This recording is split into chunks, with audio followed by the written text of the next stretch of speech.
Please read and accept. Yeah, started recording now. So it's now being recorded. And there's also a transcript actually appearing on my screen anyway. So you may be able to view. Yeah. You may be able to view the transcript as we speak, which might be helpful to you, okay? And then I'm going to share the screen. And you should now all be able to see the slides. Yep. Good, right. Can you see me at the same time? No, just the slides. That's fine. And I don't have a pointer, do I? No. Okay. I think. Don't worry, don't worry. I can talk it through. I don't need it. The screens may be different. I can see Emily and the slides at the same time. Good. I can now see Emily at the bottom, yes. Yeah, okay, good. That's how it should be. Right, excellent. Okay, so I'm going to just say a few words to introduce Emily. Emily and I have known each other for too long, I think. We've worked together on Cuba in various ways over the years. And we were actually working together to establish the International Institute for the Study of Cuba at the London Metropolitan University about 16 years ago. Seems like only yesterday. And that, as a project, didn't kind of quite work out. We managed to keep the institute going as a virtual organisation, and then just recently, the University of Buckingham has adopted it. And so now the International Institute for the Study of Cuba is officially located here at the University of Buckingham. And as part of its work, we are organising these kinds of seminars. I would draw people's attention, if they don't know it, that we do publish a journal, an academic journal called the International Journal of Cuban Studies. And that is open access, so it's completely free to access. I can provide details of the link to people after the meeting. I've got your email addresses and we'll send details of the meeting. The meeting is being recorded. We have a YouTube channel and we will post it on the YouTube channel sometime later this week, and I'll send out a link to that as well. So Emily is, well, a developmental economist now, but I know Emily as really the most knowledgeable person in Britain, at least, on the topic of the Cuban economy in general. She has worked even at organisations such as the World Bank in the Inter-American Development Bank, beg your pardon, in Washington, and was for many years the Economist Intelligence Unit editor on Cuba. So she's really the best person to talk to with all matters relating to the Cuban economy in Britain, and possibly one in the world, leading experts in the world. Apart from Cuban. Apart from the Cubans, yeah. So without further ado, I'll hand over to Emily. Okay, thanks very much, Steve. Thanks for inviting me, and I'm glad to be here. We've just got 2 people in the room, but there's a few people on the joining us remotely, and maybe more people will watch it, the recording afterwards. And I suppose if they've got questions or whatever, messages, they'll pass them to Steve, which we could follow up later, I suppose.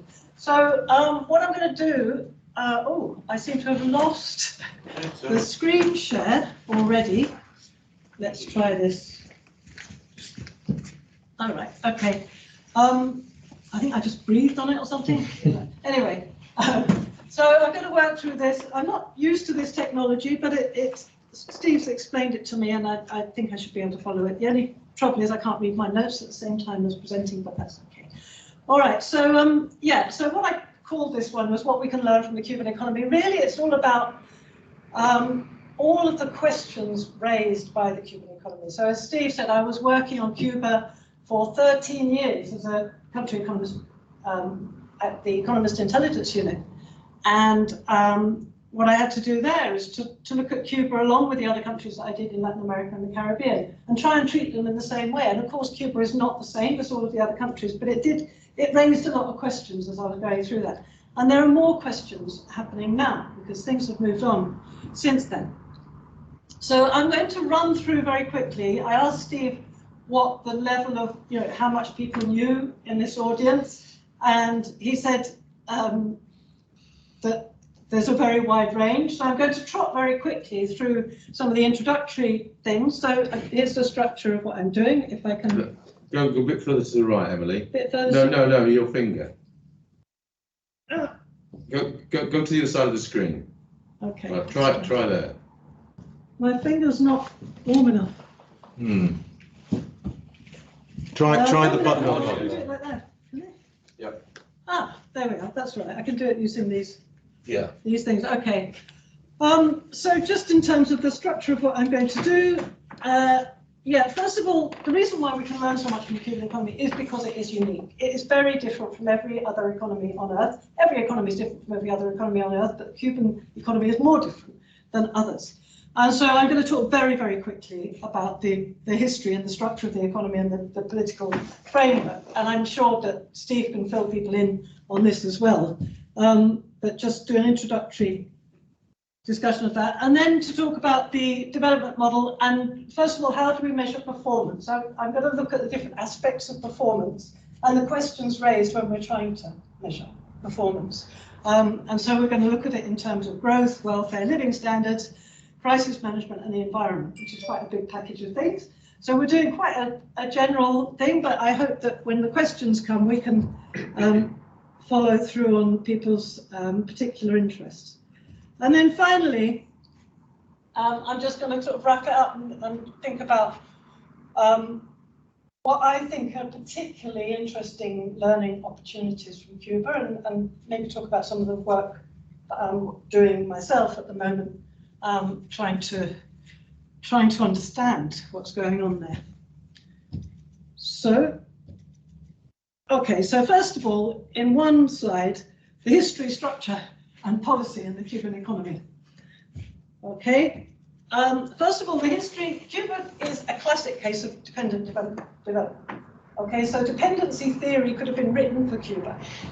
It was, Spanish went there, they took all the gold, they worked nearly all the indigenous people to death.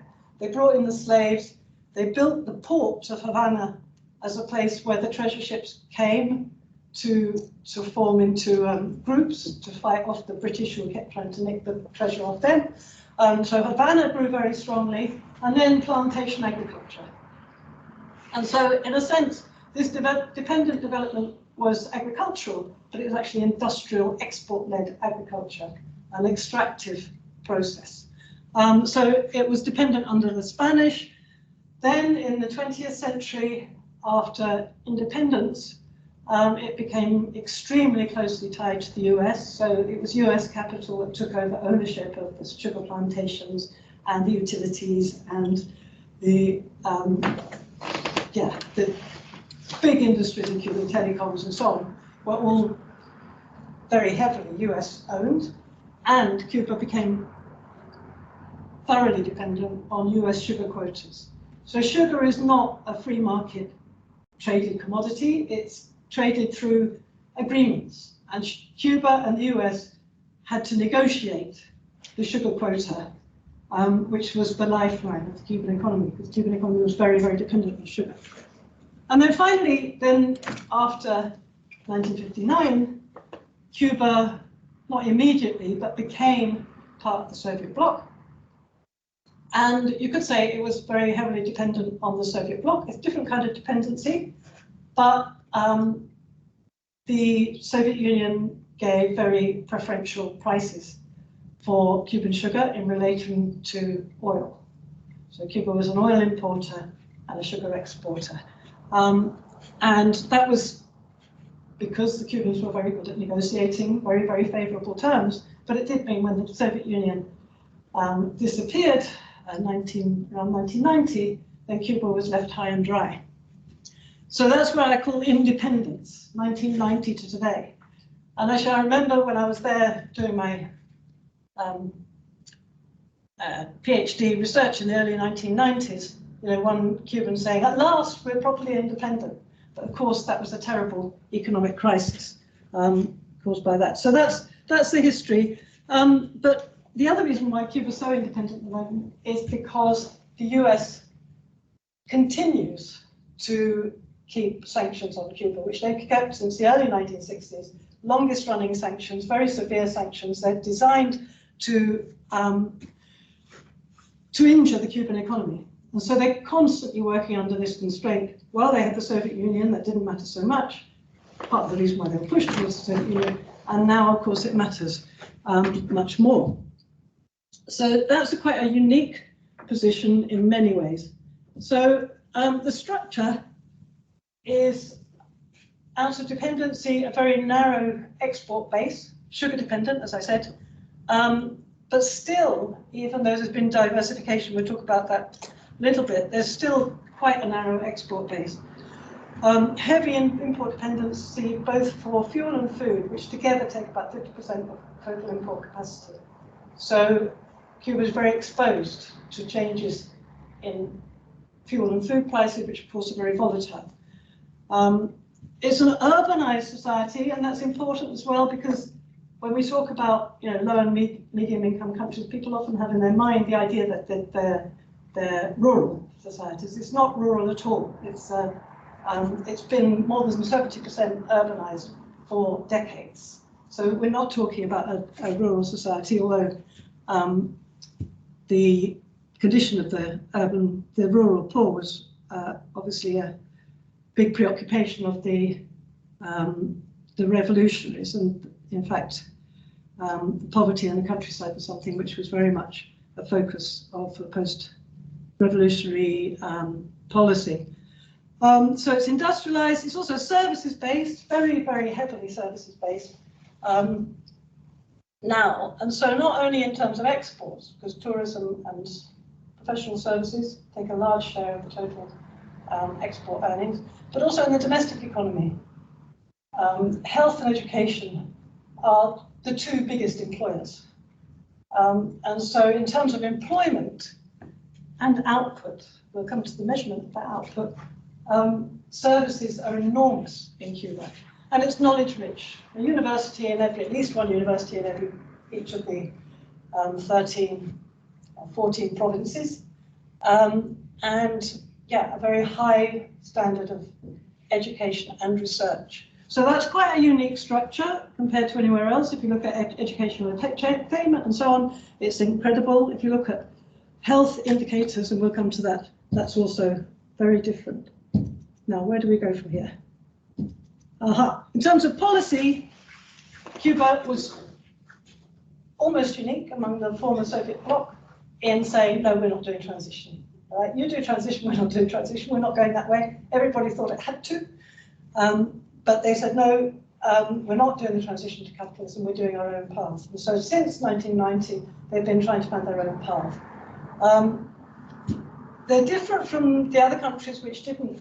Well, Vietnam is the classic example which didn't take the transition path as such, had its own reform process doing things in a different way. But Vietnam was a very rural society. Cuba was an industrialized urban society and quite different. Okay, moving on. In terms of performance, I'm going to just run through the list of different ways of measuring performance. The first one that everybody does, where the data is most readily available, is economic growth or national income. We're going to look at social protection, living standards, crisis and disaster management, and that's very important, particularly in Caribbean countries, because they're constantly being hit by disasters. And in any open economy, which is a small economy, crises are very frequent because of volatile prices and import dependency. And the question of sustainability. And sustainability in there, I'm including environmental sustainability, and a little bit about climate change. Okay, so we're going to go through those one by one, very briefly, and how we measure them and what Cuba looks like. Okay, now this slide, I tried to get things coming in the right order, and I couldn't. For some reason, it didn't work. The animations didn't work, so I'm going to have to talk through this one because it's quite crowded. So what we usually do, we are economists, of course, we measure economic growth, we forecast it, we use GDP figures all the time. And the Cuban Statistical Office produces its annual GDP growth figures, and they are the best estimate that we have. They're problematic in many ways, but then GDP growth figures in many places are problematic, but in Cuba they're particularly problematic. But first of all, before we go into what the problem they are, well, the first one is the base year is 1997, and the economic structure has completely changed since 1997, so that's one problem. But if we just go through the growth, the story of the Cuban economy, if you like, since 1990, you had a post-Soviet bloc recession, total decline in GDP of 34%, which is a double disaster. That is a disaster, an economic disaster is minus 15%. So you've got an economic disaster times 2. So that was what they called a special period, when things were really, really hard in Cuba. Then you have recovery and restructuring. You can see it's volatile, but it's volatile partly because of volatile terms of trade. So the food and the export and import prices were fluctuating relative to each other. And so without any cushion, without access to international finance, you don't have the cushion against shocks like that. And so they were constantly being buffeted by changing world conditions. So you've got like a decade of recovery and restructuring. And then you have a little bit of a boom after the signing of an agreement with Venezuela, in which Cubans sold the services of mostly medical services to Venezuela in return for supplies of oil. And that caused a massive increase in export earnings, which covered the oil imports. It became even more important during the years when the oil price was very, very high, because it was a barter arrangement. So the Cuban price of medical doctors is linked to the price of oil. So it protected Cuba from the oil shock. But actually Petrocaribe, the arrangement between Venezuela and the other Caribbean countries, did a similar thing for them as well. So there was a boom there and a surge in investment, in particular the energy, what they call the energetic revolution, the energy revolution, which is, they completely overhauled the electricity grid and restored reliable electricity. So all this period there were power cuts all the time, and then after that it's become more steady. Then you've had, since then, stagnation, I say stagnation and adjustment. So a lot of economists have said that this shows that the model is exhausted. It can't actually achieve any more growth. I think it's partly because of the 1997 weighting, because you had growth in sectors which had a very small weight in the total. So that's one of the problems. Another problem is that in 2015, Raul said we're going to actually honour our debt commitments. So they renegotiated the debt, but they therefore had a bigger burden because they're trying to get more access to international markets. Anyway, and then you have Trump coming along right at the end from after 2017, you have the reduction in US visitors, and you have the tightening of restrictions on financing and trade, not only from the US, not only bilaterally, but also very severely deterring Cuba's relations with third countries because of the way that the US legislation is written and the way that an increase in risk aversion or de-risking by the bank, more and more back in Cuba. And then finally you have COVID, and a contraction by over 11% last year, and continued into this year. I think I'm going too slowly, so I have to go a bit faster. Oh, no. But anyway, so then... Yeah, of course. Yeah. Quick question. So with the US Cuban relations, is there any change in that now? So now we've got a democratic government in place. Is that changing? Was it historically beginning to? Were they trying to get closer and more? And actually, Trump has just supersized. So under Obama, halfway through Obama's term, he finally got around to doing what he said he believed in earlier. Right. There was an opening, and that's particularly these last years. Sorry, other people, I'm pointing at the chart.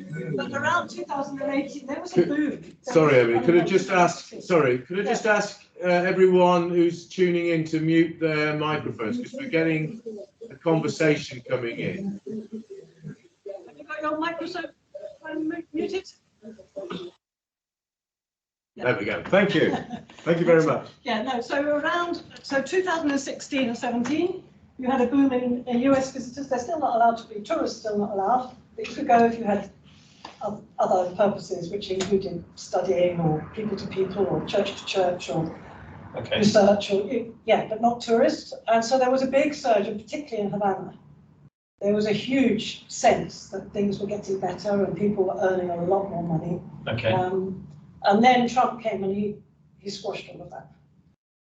Biden came with an election promise that he wanted to revert to the Obama position, but in January, just before he left office, Trump put Cuba back on the state sponsors of terrorism list, a position that no other country in the world shares. Right. And as a result, the de-risking has become significantly more severe this year. Yeah. And Biden did nothing. He hasn't reversed it. He kind of said that it's under review, but we're not in a hurry.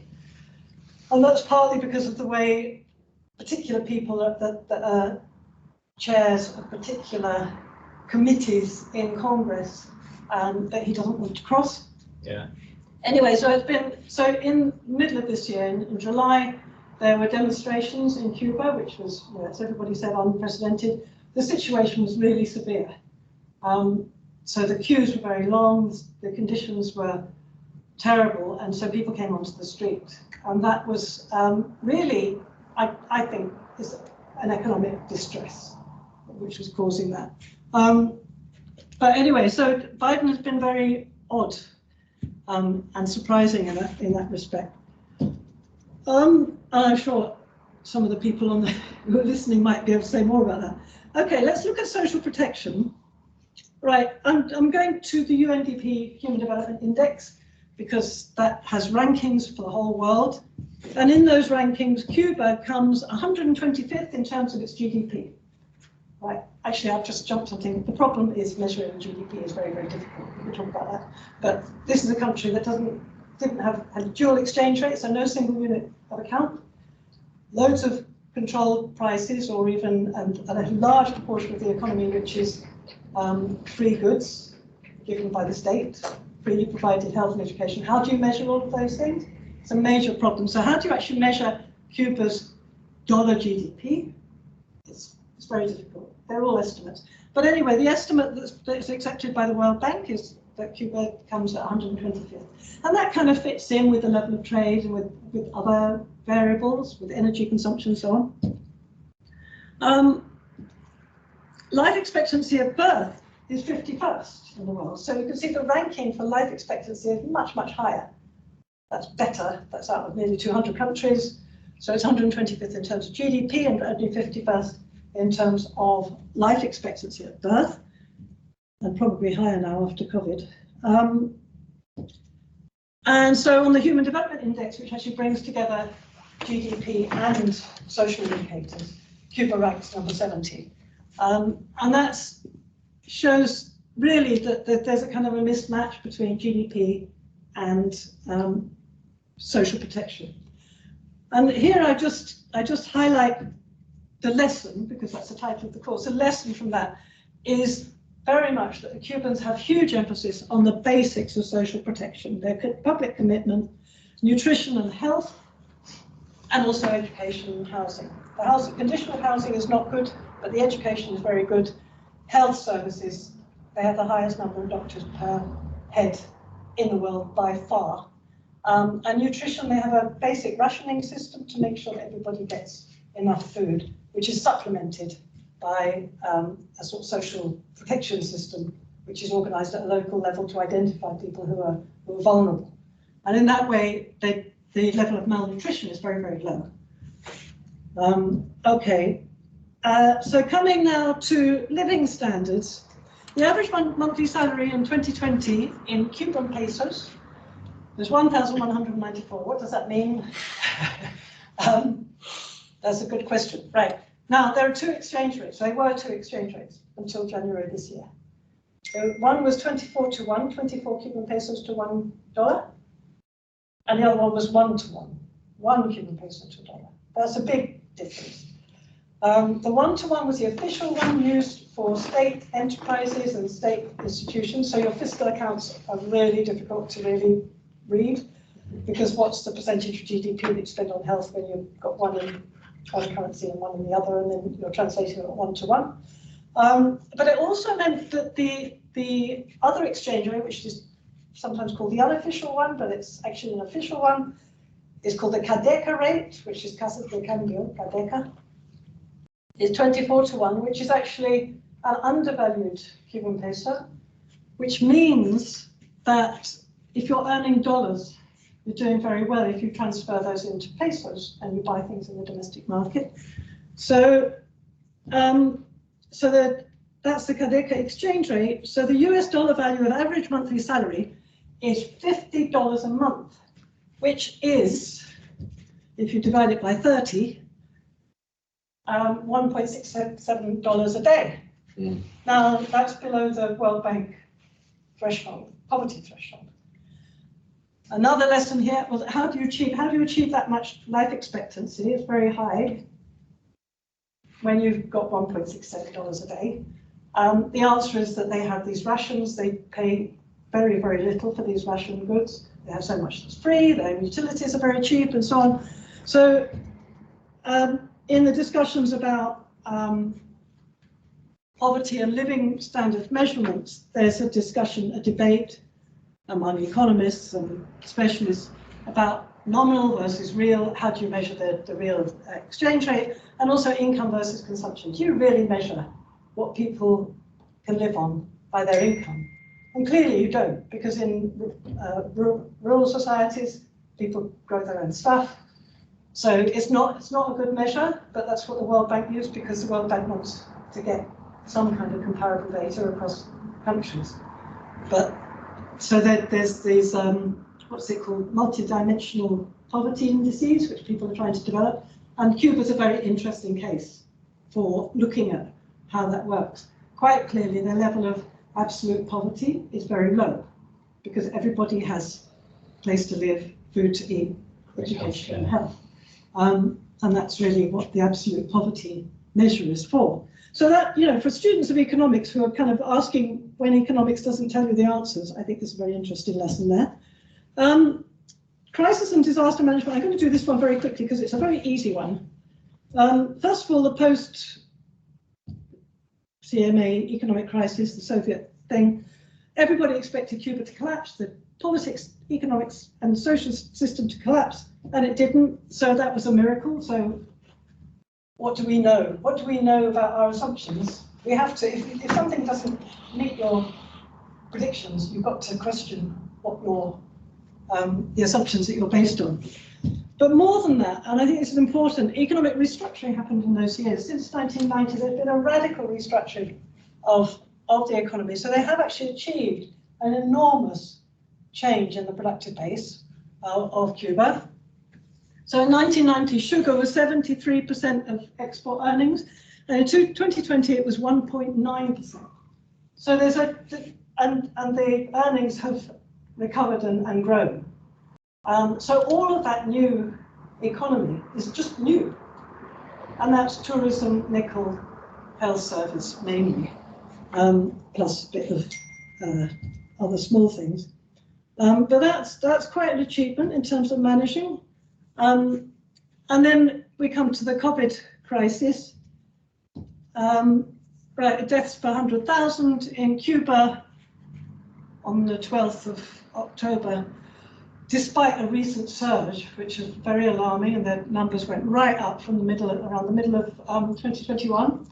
In 2020, they were incredibly low, but their total is now 70 deaths per 100,000, compared to the UK and US of 210. So, can you call the Cuban economy dysfunctional? Is, the question there. Clearly, they're good at dealing with crises. And then when the case of natural disasters, and I'm just quoting here from an International Federation of the Red Cross, this is actually quoted in the Oxfam report, Cuba is a model of effective government-driven disaster preparedness. The level of deaths during hurricanes in Cuba is minuscule compared to, not only compared to other countries in the Caribbean, let alone Haiti, but the others, but also compared to the US. If you compare it to the number of the vulnerable population in Cuba and the US, the Cuban level is a tiny fraction of what the US is. So they're very, very good at coping with disasters. I'm moving on. Sustainability. Now here, I'm just going to quote, well, there's two reports really that have looked at this question of sustainability in an interesting way, I think. One was the World Wildlife Fund, which was some years ago. They found out that they looked at ecological footprint compared to living standards or HDI index, so in terms of both those things. And they found out that Cuba was the only country that fitted into a kind of sustainable quadrant within that chart, which was interesting. And then more recently, Jason Hickel has looked at the relationship between GDP and sustainable development. Now, the other measures of sustainable development, apart from what Jason, the World Bank one, looks at the HDI, or they look at, they aggregate scores for all of the different elements of sustainable development. Whereas Jason Hickel aggregates positive scores and then subtracts negative scores, so that he gets a picture that looks like this. Okay, right, this is the scatter. That's the level of GDP per capita. And this is his Sustainable Development Index, okay, on this axis. And what he said is, as countries get richer, their sustainable development score goes down because of the damage to the environment that they cause and the consumption. So it's environmental damage and consumption of non-renewable resources and climate change and so on, he puts in there. And he's never been to Cuba, Jason Hickel himself, but he just put those numbers through his thing and he found out that Cuba was right at the top. And I think that that's interesting because, you know, it wasn't, it raised his curiosity about Cuba. And I've spoken to him about that. And it's actually the same reason why I went to Cuba in the first place, because I was teaching economics. And my students, we were looking at infant mortality versus GDP. And I was trying to explain to them why economic development was a good thing. And so you had a negative correlation, but you had this kind of complete outlier there, which was Cuba, which is why I went there in the first place. But he's come across the same phenomenon. And I think this is very interesting at the moment when we're trying to talk about what is sustainable development. He says if all the poor countries were to get richer on the same model as the rich countries, the world would be finished. So, you know, we need to rethink that metric. So that's so the lesson there, I put a question mark there because the lesson's quite obvious really. Okay, so what we know about planning and market, again, I'm talking about assumptions that we economists have, and then in relation to Cuba. We know, because we're economists, we know that planning has a top-down bureaucracy, it's got inertia, it's got distortions, inefficiency, poor service, and drabness. That's what we've always described planned economies as being. The market, on the other hand, has entrepreneurial spirit, dynamism, innovation, efficiency, consumer sovereignty, and new, bright, competitive markets. And there's an element of truth. There's also, you know, problems with the market. We know that we have to add then in chapters. So this is chapter 1 to 5 in your economics textbook, and then the rest of the book is like imperfect markets. They don't always work like that. It doesn't always, yeah. But anyway, so that's the kind of principle of it. And you have seen all of these problems in Cuba, very obviously. And I think that, you know, the commentary on Cuba from outside has always emphasized these negatives, which is partly why when I'm talking about the lessons, I'm saying, okay, we need to rethink. You know, some things are quite positive. But there's a recognition in Cuba that they have failed in these areas. Certainly, there's a lot of complaint about bureaucracy. The economists particularly are concerned about the lack of dynamism. They're not moving. The economy is not progressing, it's not diversifying. The distortions, and yeah. they've gone from 73% of sugar to 1.9% in just 10 years. Yeah, and there's no that's right. diversification. Well, there obviously has been. It's enclaves, so they've got a few industries, and so you could say that they've reached the limit of what you can do with top-down planning, restructuring. Okay. Yeah. And then you sort of, we're in the next stage where diversification is necessary, and that's a good point. Yeah. Anyway, so this is recognised, and they've said the quote from the top has been that there's a reform process going on in Cuba, and it involves a degree of liberalisation. So the decentralisation of state enterprises themselves, they're moving towards more autonomous units so that they're profit making.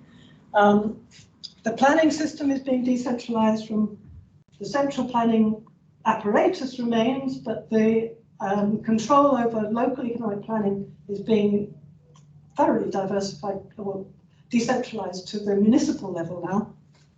This is a process that's going on this year. Well, last couple of years. Innovation, they've got this, and this is what I was saying, this idea of they've got all this brain power. Come on, they need to use it. They've got communities being very well organised because they've always had participation at a very local level.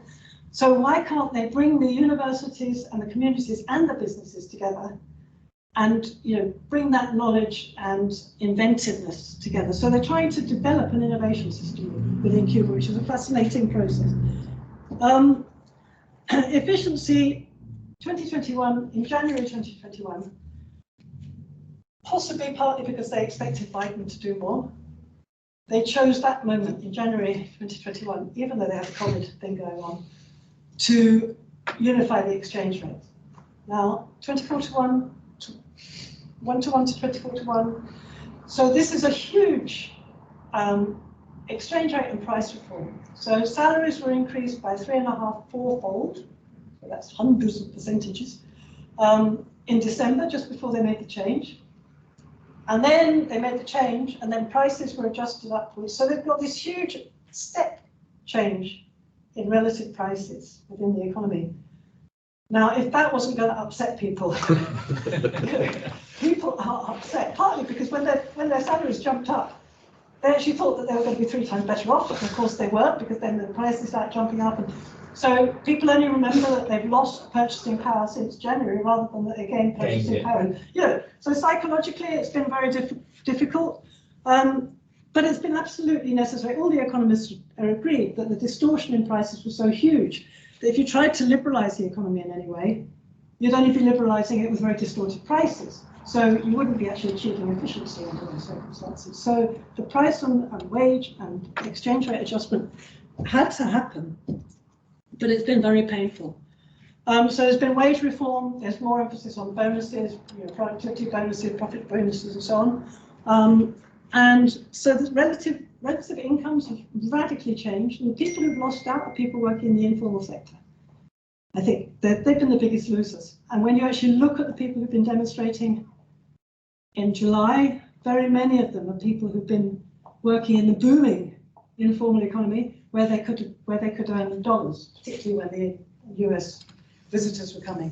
And they've been, suddenly, their relative status and their absolute incomes collapsed. So what number did they choose on?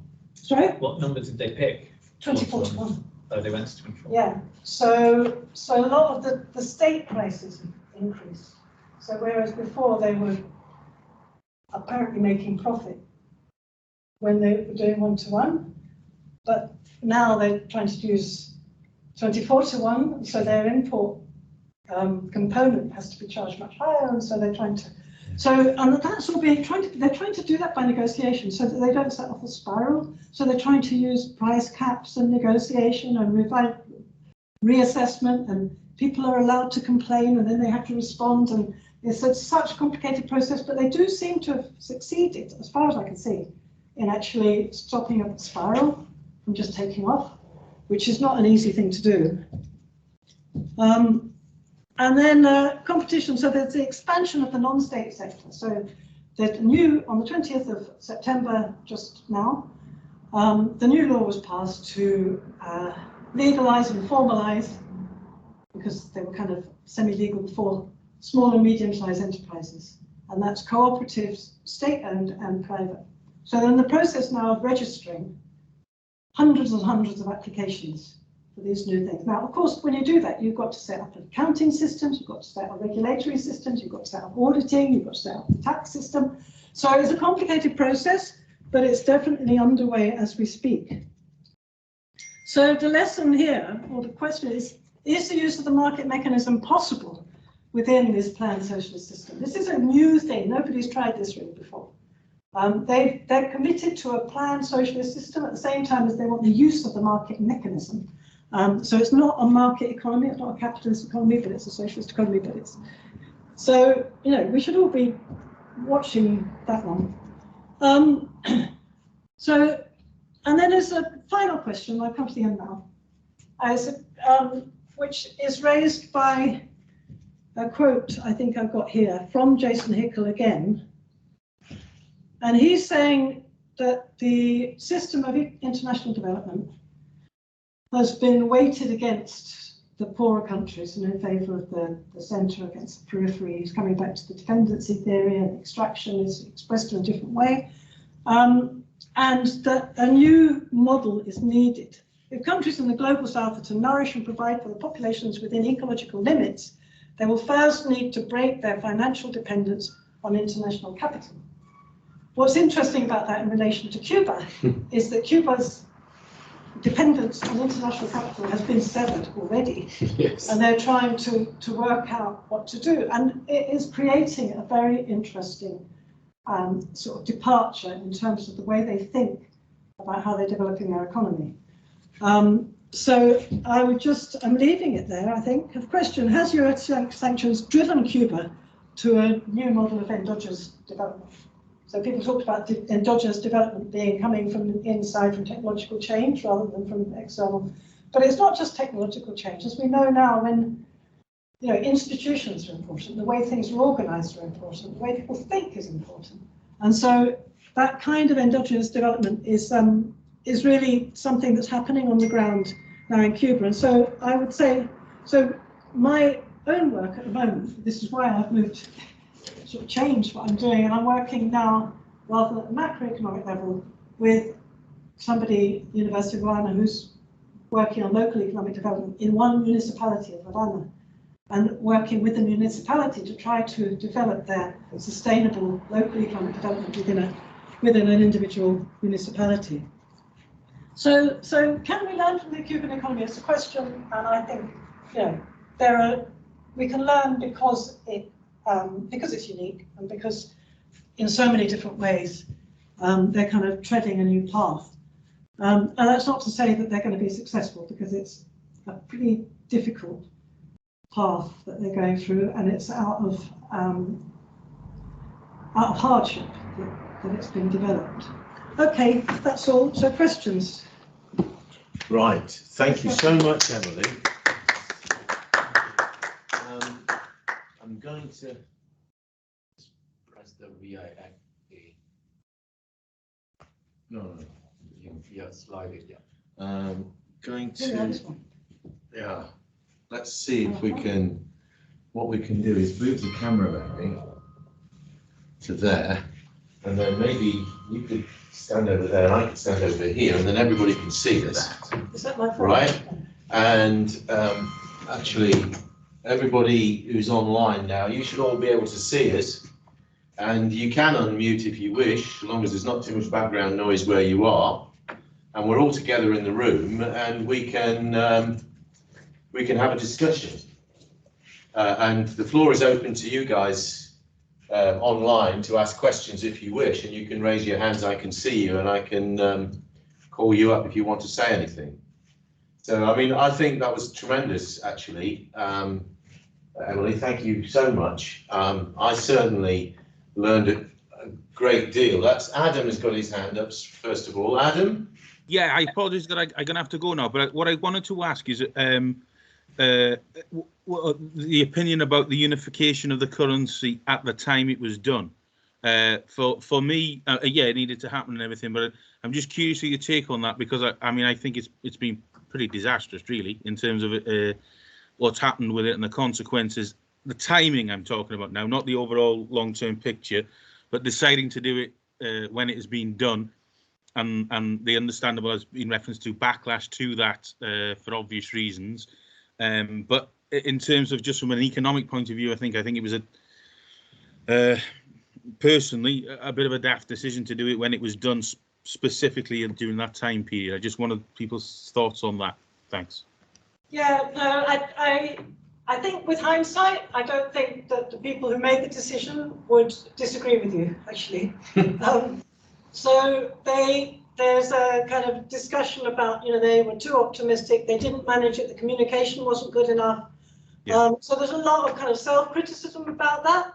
The imperative to do that, there was building over the previous decade. I mean, they said more than a decade ago that they were going to do it, and they've been working on it, preparing it, and so then they signaled in September, October last year that they were going to go ahead, and then they were preparing. So they kind of set themselves on the path. I think that they did anticipate that the US position would be different. Maybe foolishly, and given their history with the US, maybe that was a bad call. They were also doing incredibly well on COVID at that time. Yes, yeah. And that all went pear-shaped from the beginning of the year. So they had a series of sort of unexpected pieces of bad luck. Yeah. So yeah, and I think that the past year has been horrendous. It's really, really been a very, very difficult year in terms of people getting angry with each other. People standing in queues and people are pushing in the way, and then people are saying to the local officials, come and sort out these people who are standing in the queues, and then the people who are standing in the queues are getting stopped by the officials, getting angry with the officials, and I mean, sorry. Somebody's phone. Sorry, just to say, just before I go, and thank you again, it's been excellent so far. I speak to Cubans daily in different parts of the, and I've noticed, significant. Also, the one thing I have to say is an escalation in state control. I mean, I was witness to that on at least one occasion when someone was on the video call to me. They literally got dragged off to the police station for no reason whatsoever. There's a paranoia from the state in combination at the moment because of the unrest and the protests and things like this. But this was actually prior to the protest. But while I also want to say there are plenty of people who are more than happy to go and defend the revolution if it's needed as well. I don't want to paint a picture as if this is everybody in Cuba who's furious with it. The misconception, I think, because of the media is that there's a black and white situation in Cuba in terms of things. There really isn't. There's people who just want to get on with life and don't care about who's in control overall. There are people who are ideologically opposed to what's going on, and then of course there are people who are passionately in defence of the revolution and bits in between. So it is. I appreciate what you said right at the start, because it's an incredibly complicated situation, and I agree totally that Cuba is very unique it's certainly economic, but in lots of other ways as well. So I didn't want to say that everyone's against anything like that. Far from it, but I have noticed a clampdown from the state, and this was prior to the riots, and in a very draconian way that I personally would never defend. But at the same time, I also applaud the many, and still today, successes of what we call the revolution and what's done, and the many things you've referenced today. So I think it's important to point out, because trying to have a reasonable conversation about Cuba is nigh on impossible, because it's either people think it's all glory or it's all hell. And so I'm sorry to go on, but I just wanted to say thank you, because you're pointing out the subtleties and the differences, and it's not this is great, this is bad, it's both. And I think this is vital. This kind of thing is vital because so few people know about all this, and it's nigh on impossible to have this kind of discussion, debate without being lambasted from either side. So I wanted to thank you very much indeed for putting this on. It's very, very necessary and very educational. And I'm sorry I have to go, but I will catch up on this. But I want to say thank you very much. Well, thank you, Adam. Thank you for that. And that actually is the reason why we've got the Institute. That's exactly, you put it exactly how we see it. This is necessary. It's absolutely. We're trying to say things as they really are, and get away from the ideological stuff. That's really what it's all about. So I've got two other people. Thanks a lot, Adam. Thank you. Paul first, and then Al. Paul. Hi, thanks very much. That was really interesting. My question relates to the new measures that have been brought in this year, and under incentives you included profit. And I just wondered whether there were, if you know any more detail about how that will work or how that will be controlled. Are there limits on the level of profit? Are there limits about how profits can be used or distributed? Yeah, just to try and understand a bit more about how the creation of markets within a socialist economy might work in relation to profit. Yeah, no, it's a very good question, and I think the answer is it's a work in progress.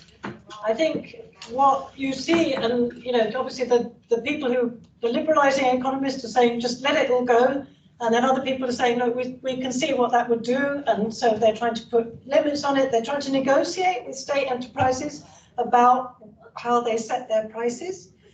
They're trying to they're trying to maintain control of the situation. Now, markets clearly have a logic, and so the idea that a competitive market will always be dynamic and all of those wonderful things is not actually true, as we know.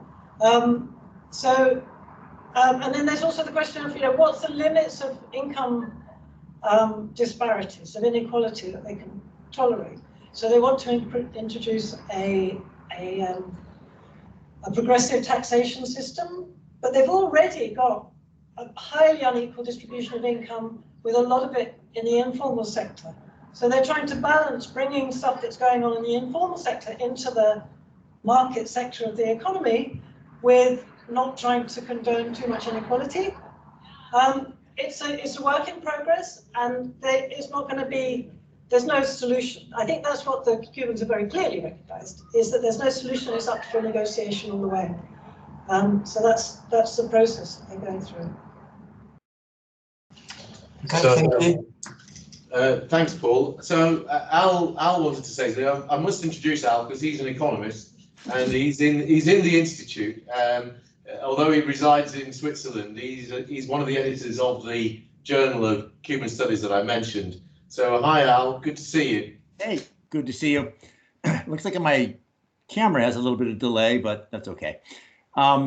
So, first of all, as Steve said, and as we expected, Emily gave a great talk, and so there's nothing to disagree with, unfortunately. So I'll just pick up on one point that she said, and I want to extend it, and maybe I can say something she'll disagree with me on. So at least that'll be something.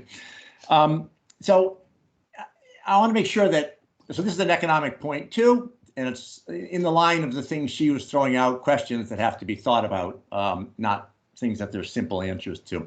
I'm very much in favor of local development. I actually hope to write a book on local development in Cuba. Cuba itself is stressing local development a lot. The Cuban economy was tremendously over-centralized, more so than the Soviet Union. Decentralization was a big thing, and I'm certainly in favor of it. But the questions of endogenous development and the question of independence, which she started with, she was totally right, again, as usual. That Cuba was dependent on the Soviet Union. It had been dependent on Spain and United States, and the dependency in the Soviet Union was different, as she said. In particular, they got more benefits from that relation with the Soviet Union than they got from Spain and the United States, but it was still a dependency, both economic and political. And the simple point I want to make, the economic point, you don't have to be an economist to understand, is that, as Emily also said, lots of people just said, oh, this is great in 1990. Finally, we're going to be independent. And independence and even endogenous development, so I'll just say, are not options for Cuba or for any country of Cuba's size if they want to have a standard of living on the level of the advanced countries, which most of them do. Production is done in the world for many goods, not all goods, by production chains. And if you're China, or if you were India or Indonesia and you were more developed, you can run your production chains through your own country. You can have 10 steps, and all steps are made in China. And you can produce at quantities that you can produce efficiently at. That's not an option for any small country in the world. It's not just Cuba. So if you look at a country like, well, in Europe, there's 6 countries. So Cuba exports and imports about 15% of its GDP, or did before COVID. There's 6 countries in Europe, and 4 of them came out of Comecon or the USSR, that export or import over 75% of their GDP, with Belgium and Netherlands being the 2 that are from West Europe. And they can only have their standard of living because they focus on certain productions and they can buy the inputs they need for those productions and they can sell the outputs. And they don't worry about being cut off. They're integrated into a larger market. And that's what any small country has to do in order to be able to produce efficiently. And that's what, that's even what the integration into the Soviet market was for the Cuba before. And so any country can be independent as long as the world powers let them do what they want and still buy and sell. But if the world powers decide to block Belgium, they would instantly go into complete collapse and have hunger, even though they have high productivity in the steps that they have. And we saw that in '93 when Cuba was taken out of its larger market. It only recovered after both trade relations were resumed and capital inflows began, both of them around the tourist industry. And that's what Cuba needs to do right now, is expand its trade and expand its capital inflows. But that's not possible because the blockade has actually been intensified. So it's just the point I want to make is that, you know, people say, some people say to Cuba, well, why don't you just tell the US and everybody else to go stuff it? Why don't you just go say, I'm going to do autonomous development. I'm going to do independent development. I don't care what you guys think. And if you're China, you can do it. In fact, China is doing that to the United States. But if you're a small country, and I don't care whether you're Cuba or whether you're Belgium or Czechoslovakia or any of those other countries, that's not an option. You have to be integrated into a larger market. And that's where the blockade comes in really big time, especially the intensified blockade, which is so problematic for Cuba doing what it, you know, people say, raise your productivity in Cuba. It can't do it unless it can integrate it into a larger market. And that's all. Just something to think about. Yeah, no, thank you very much for that, because I'm actually completely with you on that. I mean, no, not. I was trying to start a fight. You know, because the Cubans are talking about being food sovereignty. They're talking about growing their own food. They're an island. They get droughts. They get hurricanes. They, you know, crops fail. You can't. But on the other hand, so I'm a bit, and so also I disagree with Jason Hickel a little bit on this one as well. You know, but he's got a point in that when I talk to Cuban economists, they say we need more foreign investment, we need more foreign investment. Foreign investment is going to be expensive for Cubans because of the risk element. They're going to be charged a lot for that. So that habit of thinking needs to be broken. There are a lot of things that they can do which they don't do. And so I think, and it's all about the price. Essentially, when you're negotiating with a foreign investor, who gains most is about the price, which is actually why, you know, Marx spent so long talking about value. You know, where's the exploitation? It's in the price. It's in the terms that you agree. And so I think I definitely think, you know, being completely separated from the global market is just not a way to go at all. But on the other hand, opening up the global market is also not good. It's not. Absolutely.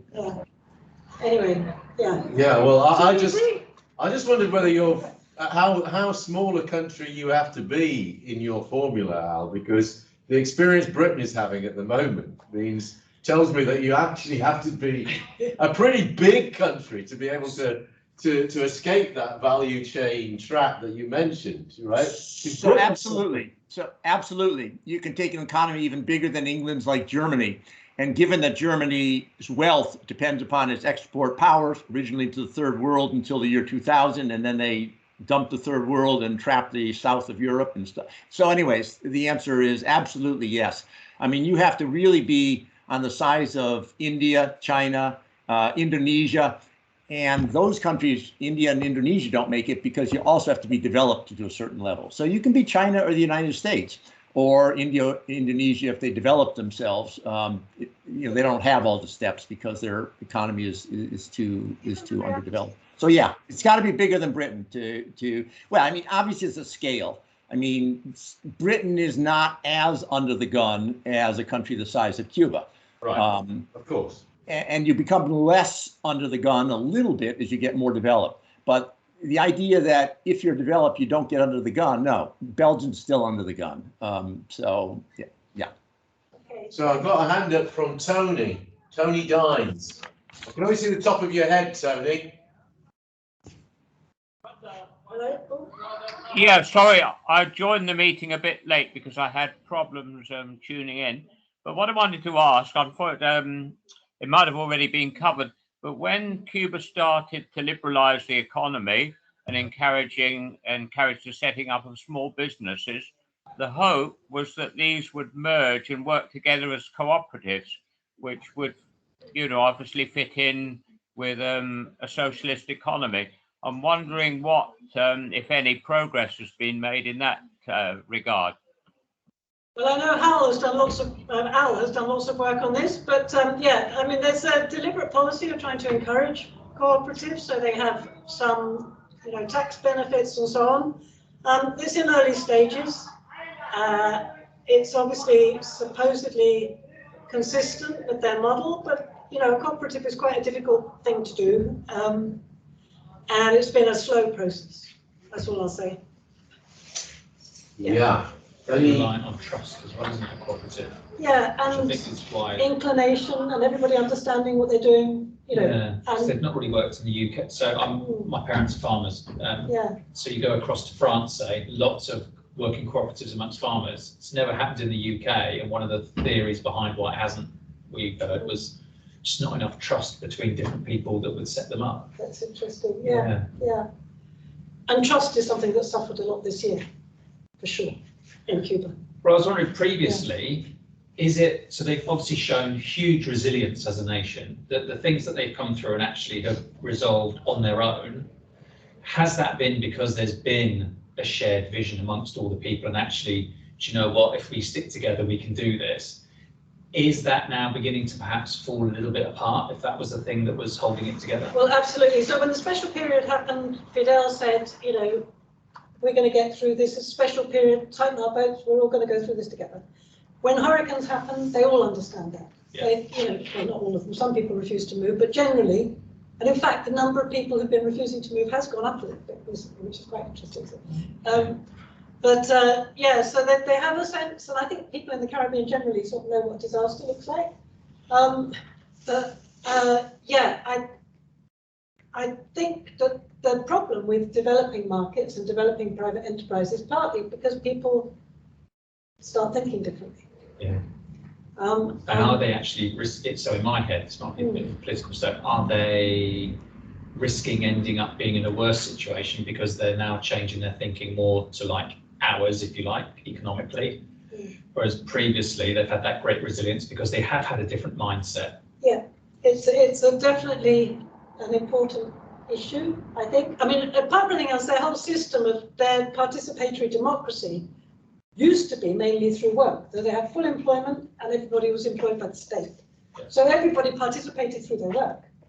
Well, they also had neighborhood things as well. But now they're sort of having to shift towards trying to get people in the private sector to participate, increasing the neighborhood level of participation, vis-a-vis the work level of participation. So all of these things are kind of coming into play. And, among young people, the disengagement is clearly a generational thing. Beginning to overtake social enterprise and working together. Yeah, and particularly when you had the growth of the informal sector, young people didn't want to go to university or to get a job because they could get a lot more just wheeling and dealing in the private sector. And they don't have to, answer to anybody or work with anybody at all. Yeah. Anyway. Yeah, and then you've got social media. Yeah. So you've had also recently an expansion of access to the internet and a massive increase in smartphone ownership and so on. So there's a statistic out like this week, 5 million people in Cuba, which is like half the population now, have access to the internet through smartphones. And the other thing is, during COVID, of course, they didn't have the meetings. It was all done through meetings. Cubans have so many meetings. They're always in meetings. Suddenly they weren't in meetings anymore. They weren't talking to each other. And I think that was really, I'm sure that was part of what happened. Yeah. There wasn't the possibility to kind of get a sense that they were all in it together, because everybody was at home on their trying to queue up on the internet, trying to get something, order things on the internet when it get crashing. Anyway. I mean, this is a more broader question that you've raised, actually. Yeah, huge question. But of course, it is. I mean, you mentioned Marx, and Marx is is very relevant to Cuba, obviously. But you think about it in Marxist terms, and Al, you may disagree with me here, and I might be simplifying things, but Marx was actually very good on this idea that capital is a social relation, and commodity exchange is actually a social relationship, which creates a certain kind of outlook. So you've actually had an increase in commodification in Cuba because you've got people now buying and selling things and interacting in that market way. And that actually is creating a possibility for a different way of thinking about things. I think also, but I think probably more questions, but that also comes back to that first question as well, the need to sort out the distorted prices. Yeah. The increase in marketization in a very distorted way was becoming more urgent. I just like to throw in, I mean, that, I agree with, what Steve said, and, people's real experience is that collective efforts, they're still very important in Cuba, but they're less important than they used to be. Individual efforts are more important. And so, because of the commodification of everything, and so their whole world outlook shifts. But I actually also want to say, along the lines that Emily stressed in the beginning, we have to be real careful about just picking a silver bullet to answer any of these questions. There's usually 6 or 7 things going on. And one huge thing going on for the dissatisfaction of youth, the breakdown of social connectedness, is it's happening all over the world. Until I had the good sense to get out of the United States, I watched that thing go down the toilet, that place go down the toilet for many years. And, the level of lack of civility that you cannot even disagree with someone without possibly having your teeth knocked out on the street, especially with the COVID situation and everything, is just something which is completely foreign to me from the US that I grew up in. So, that's just something to keep in mind, that, when that pattern is major in the US, it's echoed throughout Europe, and then it's obviously going to be echoed in the countries of the third world as well. Yeah, and I think also, I mean, I always guard against catastrophizing, because, Emily, actually, you made some very good points, I thought, about, the situation, and it was, you have a conjuncture of various things. Some of them actually, unforeseen. The Delta variant was, a massive factor in creating dissatisfaction, mainly through, not dissatisfaction, but I read it as an increase in anxiety. And you had the state, the government, making a big play on the fact that Cuba, unique in Latin America, as a vaccine. They created their own vaccine. Okay, in fact, they invented 5 vaccines. Wow. And they have got their own program to vaccinate the population. But of course, because of the, again, problems of the economy and so on, the rollout was quite slow. And in fact, they've actually managed to catch up now, and they are actually on their original target, which was to vaccinate the entire population by the end of this year. But the Delta variant came along, which was so infectious and spread so rapidly amongst the Cuban population that people wanted the vaccine, and the state wasn't able to deliver it fast enough. And when those demonstrations happened on July the 11th, as well as the economic stuff that people were shouting, they were also shouting for vaccines. They were worried about getting COVID. And so, that situation, that kind of a number of factors came together at once, which I think provoked that situation. And at the moment, they're doing really rather well. They've got their vaccination program back on track, and they are going to meet the target of vaccinating the entire population by the end of the year. And they are, unlike Britain, vaccinating children, infants. I wanted to make one more economic point just on this vaccine thing, because it's really interesting. It's a simple point to understand. The COVID, not on vaccine, on COVID. COVID hit the world economy, and certainly tourism has been knocked for a loop in all countries. And COVID knocked Latin America in 2020 down 7.5%. Cuba went down 11, but all of Latin America went down 7.5%. But again, I'm going to bring up the blockade, and everybody, every time someone brings up the blockade, you say, oh, don't blame everything on the blockade, et cetera, et cetera. But the blockade in this case is just really, really important. The intensified blockade in the presence of COVID. So, the foreign earnings that Cuba makes are essential to buying inputs. Cuba's imports, only 20% are consumer goods. 80% are either capital goods or inputs for the production process, these value chains I was talking about. And if they can't buy inputs, then their existing manufacturing capacity just stops, and they, things don't get made and they go hungry. And so there was only the year before COVID hit, there was $3 billion. Again, as Emily says, the conversion thing is kind of funny. But anyways, $3 billion out of a little over 12 billion was tourism, so a quarter. But twice as much as that was out of medical services, which were sold, over $6 billion. So tourism was going to get knocked to heck in any country. But they have medical services which are high quality and cheap to buy, and they can provide them all over the world on a scale no one else can do it. They actually produce a product which, by the rules of the market, they should be able to sell everywhere in the world. They might even be able to get enough extra money from the COVID demand to offset their tourism loss. That's conceivable. But they can't do it because every country in the world, the United States goes around to, they go, not just Italy, but they go to Andorra and tell them not to take Cuban doctors to Andorra. Every single place where Cuba has doctors trying to sell services to fight COVID, which is actually not a bad thing to do for saving human lives, the U.S. intervenes, and that has prevented. We don't know what the actual earnings are from doctors for this time period, but clearly it hasn't allowed them to make major gains in it, or they wouldn't be in the problems that they're having right now. Again, it's an economic point that's worth thinking about. Just one point as well. When the COVID happened, the IMF and the World Bank and the Inter-American Development Bank all said we must increase lending. We must, help these countries to support their health service during this situation. Cuba had exactly the opposite happening. Yes. It's like they had existing access to international finance blocked by the state sponsors of the terrorism thing.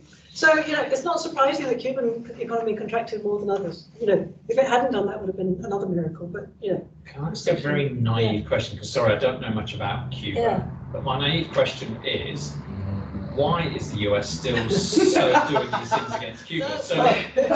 That's why we've got an institute. So I'm sorry, but I have, with my naive hat on, I'm a scientist, not a historian. Okay, I get the Cuban Missile Crisis. I get that. the Cold War. But why now in 2021? No, it's US. Oh. No, it's domestic politics in the US. What are they afraid of? They're not afraid. It's just domestic politics. The very angry Cuban American lobby, which has formed itself into a very powerful, very effective. It's like the NRA for guns. Yeah, like that. And they're on the committees. They brought Congress people. They're very well placed. They're very well organised, and they're very effective. And they just block. And it's just out of personal spite or anger. Yeah. Well, in the end, it comes down to value as well. Security. They are, individuals who are, many of them are, their parents died, but they inherited, nominally what they used to own in Cuba. You're talking about nationalized properties and families that used to own property in Cuba that was nationalized. And they were the people that used to run Cuba before 1959.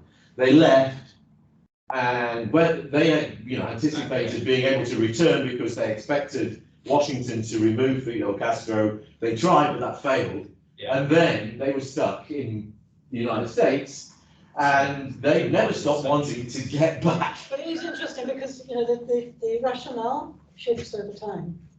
You know, so sometimes it's human rights, sometimes it's anti-terrorism, sometimes it's, you know, it keeps shifting. And so this latest thing in July is very important for that reason, because it's become what they've attached the rationale to, is the Cuban response.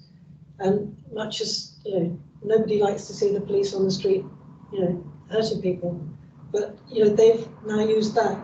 If that was in another country, a response like that, it wouldn't have been as big. For them, it's become. Yeah.